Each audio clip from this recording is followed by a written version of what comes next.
Donc, bonjour Aurélie. Bonjour Alan. J'ai envie de te dire déjà quoi de neuf par rapport à la dernière fois où on avait échangé.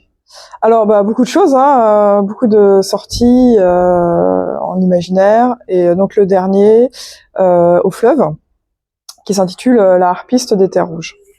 Donc l'Harpiste des Terres Rouges chez Outre-Fleuve, charte graphique sympathique, j'ai trouvé de la couverture. Comment tu le présenterais à nos... Alors en fait la harpiste des terres rouges c'est du western fantasy. Je suis partie sur une optique de Weird West, de Weird Western. On est sur des codes du Far West, au niveau des paysages, des grands canyons, des plateaux escarpés, tout est chaud, poussiéreux, désertique, il y a des cactus, il y a des coyotes, il y a évidemment des pistoleros. Voilà, on va reprendre des codes que l'imaginaire collectif connaît très bien, et de les décaler vers la fantasy et vers l'étrange, vers une perception presque onirique et cauchemardesque parfois, vers quelque chose qui va être sur les corps notamment, parce que mon système de magie repose sur la greffe, c'est-à-dire que les personnages, pour acquérir des pouvoirs, vont se greffer des organes d'animaux de l'Ouest, de créatures de l'Ouest. Donc on chasse les créatures, on les tue, on leur prend leurs organes et on se les greffe et on acquiert un pouvoir aléatoire. Donc ça peut être absolument dévastateur, comme très très nul, donc on peut pas savoir à l'avance.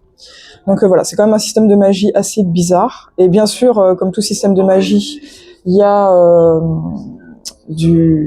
un revers, ce que j'appelle le revers, qui est quelque chose qui va se retourner contre son porteur. C'est-à-dire, bon, bien sûr, il peut y avoir un rejet de greffe, déjà, on peut en mourir. Et aussi, toutes les nuits, la greffe se retourne contre son porteur et l'attaque. Donc il faut trouver un moyen de la contrer. Et oui, donc effectivement, c'était une question que j'avais posée, justement, cette tripartite. On a les monstres d'un côté, enfin, en tout cas, on les appelle les monstres, mais on sait pas trop finalement ce qu'ils sont, d'où ils viennent, pourquoi. De l'autre côté, il y a les hommes et il y a cet entre-deux. Et le format du western, qu'est-ce qui t'intéressait dans ce côté format? Alors en fait, c'est reprendre les codes de la conquête de l'Ouest. Donc on a des pionniers qui s'enfoncent dans un territoire sauvage, inconnu, enfin que eux veulent exploiter pour ses richesses et notamment pour sa magie. Hein. C'est-à-dire que, ok, il y a ce territoire, mais aussi on découvre assez vite qu'en plus des minerais, de l'or, il y a des ressources magiques avec la greffe. Ça, c'est très intéressant à exploiter. Donc les gens y vont de plus en plus nombreux. Il y a de plus en plus de colons, de pionniers, et donc ils s'étendent sur ce territoire, sauf sur un. Donc après le territoire est divisé en plusieurs États, et donc il y a un État qui résiste entre guillemets. C'est celui de Symphonie, parce qu'il est protégé par donc un espèce de monstre absolu, de monstre suprême qui s'appelle la harpiste. Et la harpiste, en fait, c'est une grande femme en robe blanche avec une tête de harpe. En fait, elle a pas de visage, elle a pas de voix, elle a pas de tête. Elle est très inhumaine, du coup, vu qu'elle a une harpe à la place de la tête. Et sa musique hypnotise les hommes, les colons, tous ceux qui s'attaquent à elle ne peuvent rien faire, en fait, parce que dès qu'ils se présentent devant elle, elle les subjugue, elle les captive avec sa musique. C'est un peu le joueur de flûte de Hamelin, en fait. Donc il y a des scènes où elle traverse le grand désert rouge en robe blanche, entourée par ses danseurs, et il y a une file d'humains qui la suivent comme des somnambules, attirés par la musique de sa harpe. Donc c'était vraiment une manière déjà de faire un texte avec de la musique qui soit antagoniste, et aussi de parler de la conquête de l'Ouest autrement, quoi. Et cette harpiste, parce que c'est le personnage qui a le plus intrigué tout au long du roman, cette harpiste, on n'a aucune idée. Je n'ai pas perçu l'idée de la raison pour laquelle elle faisait cela, si ce n'est garder son territoire, mais ça fait un peu léger. Non? En fait, donc moi dans tous mes précédents romans, j'ai beaucoup développé mes antagonistes. Vraiment, on connaît leur passé, on connaît leur enfance, on sait pourquoi ils sont arrivés là. Là, j'ai voulu faire autre chose. J'ai voulu faire un monstre qui est très à distance, qui est extrêmement froid, dont on ne sait rien. C'est comme une apparition, en fait. C'est le monstre de film d'horreur qui surgit, et surtout qui a une puissance mais écrasante, en fait. Tu te dis, mais il n'y a aucun moyen de la vaincre. Et donc après, on va savoir à la toute fin. Voilà, je peux pas trop en parler, mais moi, cette impression-là, je voulais ça. Je voulais cette impression de distance, en fait, et de pas commencer à voir l'aborder, de dire ouais, elle est absolue, elle est écrasante. Et donc ça, c'était du côté donc de Symphonie. Du côté le cœur de l'histoire, on croise Abraham qui avait perdu, en tout cas, on ne sait pas, en tout cas son frère Jarod est parti à l'aventure. Et lui, c'est un personnage qui cherche à retrouver sa famille, qui cherche à retrouver une raccroche familiale, c'est ça? Ouais. Donc en fait, au début du roman, le personnage, donc Abraham, reçoit une lettre qui lui apprend que son frère, en fait, parti dans l'Ouest, explorer l'Ouest, a été donc capturé par la harpiste. Donc lui, c'est un garçon, c'est pas un aventurier.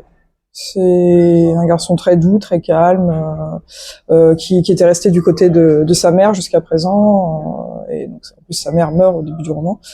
Donc il dit bon bah je dois partir, je dois y aller, je dois sauver Jarod qui est là-bas sur cette terre étrangère, inconnue, entre les mains de la harpiste. Donc il y va et il se dit je vais me faire greffer pour acquérir des pouvoirs et il peut pas, c'est au-dessus de ses forces. Et donc il va entrer en fait dans un gang de chasseurs de primes qui eux sont tous greffés et ils vont partir donc vers la harpiste. Et la personnage forte de ce gang, c'est Belle, une histoire quand même très compliquée, une histoire que beaucoup de femmes vivent encore aujourd'hui. Je suis presque partie de ça. Pour moi, le parcours de Belle, j'ai enfermé dans ce livre une rage que j'avais. C'est un livre qui a été très cathartique pour moi, et donc voilà, le parcours de Belle exprime quelque chose que je pense fort. C'est un roman qui part sur des codes donc de western, comme j'ai dit, et qui se dirige vers quelque chose de plus féministe et plus d'antispéciste, parce que je relis beaucoup les deux dans ce roman, dans sa seconde partie. Et toute son équipe, en fait, ce qui est assez enfin pas marrant ni amusant d'ailleurs, ce qui est intéressant aussi dans le déroulé, c'est que chaque membre du gang a une fracture et on voit un peu tous les travers de notre société, j'ai l'impression contemporaine, dans leur histoire personnelle. Oui, donc on va un peu en savoir plus sur ces 7 personnages, ces 7 membres du gang des Lucky Seven. Et comme souvent chez mes personnages, c'est des personnages qui ont des fêlures, qui ont des traumas. On va explorer au fur et à mesure du récit. Et cette construction, donc lui, il arrive de l'extérieur, il s'impose un peu au sein du gang, il est différent et on a aussi le sentiment que c'est lui qui va faire le liant finalement, qui va réussir à maintenir une forme de cohésion malgré le leadership de Belle. Oui, comme une sorte de noyau. Bon après, le récit avance aussi vers une dimension plus chaotique, mais effectivement, ouais, c'est surtout c'est ce côté un peu famille. Lui qui vient de perdre sa famille, en intègre une nouvelle, quoi. Oui, il y a ce twist dont je parlerai pas évidemment pour pas gâcher. Tu voulais vraiment décontenancer ton lecteur. Oui, c'est vraiment un récit en 2 parties.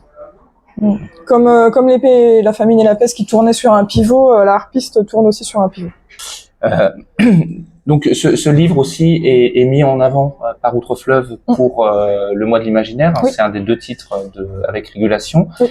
Ça te fait quoi d'être mise en avant et qu'on dise le titre d'Aurélie, lisez-le sur le mois de l'imaginaire? Ouais, je suis vraiment très honorée. Vraiment, je suis très honorée par le choix du Fleuve, la confiance du Fleuve. Et ils ont vraiment énormément travaillé. Enfin, on a tous travaillé main dans la main. Je trouve que ça a été un super travail d'équipe. Je suis très contente de cette collaboration. Tout le monde a beaucoup investi le livre, et je trouve qu'on a fait un sacré taf tous ensemble pour essayer de le porter au monde de la meilleure façon possible. Et du coup, aujourd'hui aux Utopiales, oui. Tu viens régulière des Utopiales, c'est pas la première fois que tu viens. C'est la deuxième. C'est la deuxième. Ouais. Et toi, on s'habitue facilement. Qu'est-ce que tu trouves dans ce festival qui te donne envie de venir? En fait, la particularité des Utopiales, c'est d'avoir toute cette casquette scientifique. On intervient en table ronde avec des chercheurs. Hier, j'étais en table ronde avec une chercheuse de l'INSERM, et du coup, Je trouve que pour le public, ça permet de mettre les choses en perspective de façon différente que quand on est que des auteurs d'imaginaire. Après, moi, j'y vais vraiment avec la casquette romancière, de façon très modeste et très humble, parce que voilà, je trouve que quand on est sur des conférences ou des tables rondes un peu capées sur des questions scientifiques, ben moi, j'écris vraiment de la fantaisie, très fantaisiste. Hein. C'est ce que je dis. Hein. Je me dis oh là là, moi, attendez, mon système de greffe et tout ça, c'est pas, faut pas chercher du réalisme. Hein. C'est vraiment moi je fais de l'imaginaire, c'est pour ça que je dis onirique, parce que je pars assez dans des délires, quoi, j'aime bien ça. Si on devait te souhaiter quelque chose? De pouvoir continuer à écrire toute ma vie. Et un petit mot pour la fin? Eh bien, merci pour cette invitation et cet échange. Voilà. Merci beaucoup. Merci Alan.